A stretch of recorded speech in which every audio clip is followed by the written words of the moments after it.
కొంచెం ఓపిక ఆలోచన ఉంటే ప్రతిదీ పనిచేసేలా వాడుకోవచ్చు. చెత్త నుంచి కూడా ఓ మంచి వస్తువు తయారు చేయొచ్చు.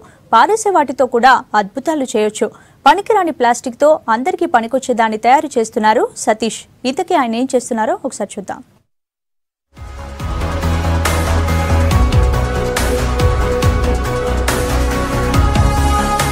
BHEL దగ్గర ఆర్సీపురం అశోక్ నగర్ లా హైడ్రాక్ సిస్టమ్స్ ప్రైవేట్ లిమిటెడ్ ను 2015 మొదలుపెట్టిండ్రు సతీష్. ప్లాస్టిక్ నుంచి పెట్రో ఉత్పత్తుల్ని తయారు చేస్తున్నారు. 80 లక్షల ఖర్చుతోటి దీన్ని స్టార్ట్ చేసిండ్రు. రోజుకు 400 లీటర్ల petrol, diesel, high speed diesel ని తయారు చేస్తారు. బంకులలో అమ్మే petrol, diesel, high speed diesel తోటి పోల్చితే వీటి ధరలు కూడా తక్కువనే. డీజిల్ 45 రూపాయలకు, పెట్రోల్ 50 రూపాయలకే అమ్ముతున్నారు.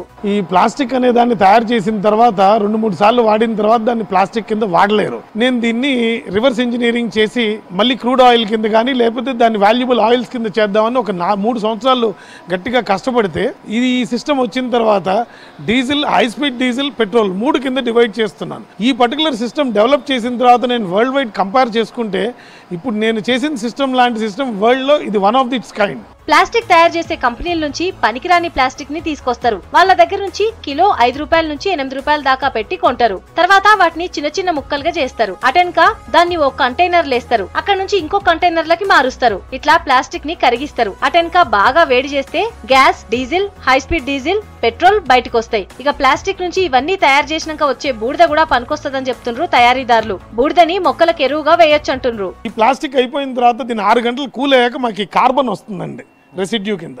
ఈ కార్బన్ కూడా దీన్ని పవర్ జనరేట్ చేయొచ్చు. దీంతో ఈ కార్బన్ పవర్ జనరేట్ చేశాక మీకు యాష్ కింద ఇలా వస్తుంది. ఈ యాష్ని ఇంకా మట్టిలో కలిపేయచ్చండి. ప్రతి కిలో ప్లాస్టిక్ కు అందాదగా లీటర్ పెట్రోల్ ఉత్పత్తులు తయారైతే అంటుండ్రు పెట్రోల్ తయారు చేసేటోళ్లు. వేస్ట్ ప్లాస్టిక్ తో కేవలం పెట్రోల్, డీజిల్, హై స్పీడ్ డీజిలే కాదు కుకింగ్ గ్యాస్ కూడా తయారు చేస్తున్నారు. ఖరాబైన ప్లాస్టిక్ తో రోజుకి 200 లీటర్ల డీజిల్, 150 లీటర్ల హై స్పీడ్ డీజిల్, 50 లీటర్ల పెట్రోల్ తయారు చేస్తుండ్రు. ఇక్కడ పెట్రోల్ అంతా ప్లాస్టిక్ దంతా చేసి సేల్ చేస్తున్నారని చెప్పారు. వాళ్ళు మంచిగానే ఉంది, మైలేజ్ బాగా వస్తుంది, ప్రాబ్లం ఏం లేదు. కార్కి, బండికి కూడా వాడుకోవచ్చు. సరే రేట్ కూడా రీజనబుల్ గా ఉంది. 50 రూపీస్ ఏమో పెట్రోల్, 45 రూపీస్ ఏమో డీజిల్ అయితే చెప్పారు. సో శాంపుల్ ఆల్రెడీ బండిలో పోసుకున్నాను. మిగతా రిమైనింగ్ ఉంటే ఎందుకన్నా సేఫ్టీ కోసమని బైక్లో పెట్టుకుందామని వేరే ఉంచుకున్నాను. నేను పెట్రోల్ అయితే మంచిగానే ఉంది, స్మెల్ అది మంచిగానే వస్తుంది, ప్రాబ్లం అయితే ఏం లేదు. గ్రేటర్ పరిధిలో ఇట్లాంటివి 193 కంపెనీలు ఉన్నాయి. సిటీలో రోజుకు 330 టన్నుల ప్లాస్టిక్ వేస్టేజ్ తయారైతున్నా పూర్తి స్థాయిలో ప్లాస్టిక్ రీసైక్లింగ్ అవ్వడం లేదు. భూమిలో ప్లాస్టిక్ కరగాలంటే కష్టమే. అందుకే 50 మిల్లీగ్రాముల కంటే తక్కువ మందం ఉన్న ప్లాస్టిక్ వాడకం మీద నిషేధం పెట్టిండ్రు. అయినా ప్లాస్టిక్ వాడకం తగ్గలేదంటుండ్రు పొల్యూషన్ కంట్రోల్ బోర్డు అధికారులు.